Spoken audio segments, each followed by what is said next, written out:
Paul said in Galatians 1, verses 11 through 12, that the gospel he preached was taught him by the revelation of Jesus Christ. So how could people possibly think that Jesus and Paul disagree? The problem most people have is when Paul appears to be speaking against the law. When he appears, he isn't. He's speaking against either those who thought they could be saved by works, they could earn their salvation, read Galatians 2, verse 16, or he was speaking against those who claimed you had to be physically circumcised, read Galatians 5, verses 1 through 3.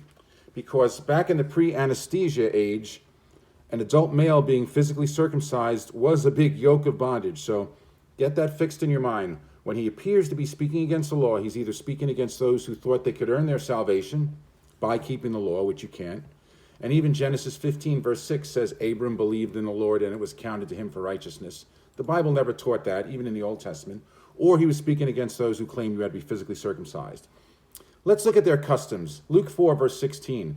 And Jesus came to Nazareth, where he had been brought up, and as his custom was, he went into the synagogue on the Sabbath day and stood up for to read. Paul, Acts 17, verses 1 through 2. Now when they had passed through Amphipolis and Apollonia, they came to Thessalonica, where there was a synagogue of the Jews. Then Paul, as his custom was, went into them, and for 3 Sabbath days reasoned with them out of the Scriptures. What did they teach about the law? Think not that I am come to destroy the law. Matthew 5, verse 17. And what did Paul say? Romans 3, verse 31. Do we make void the law through faith? God forbid. Matthew 19, verse 17. Jesus, if thou wilt enter into life, keep the commandments. Then he named 5 of the 10 commandments. 1 Corinthians 7, verse 19. Circumcision is nothing and uncircumcision is nothing, but keeping the commandments of God is what matters.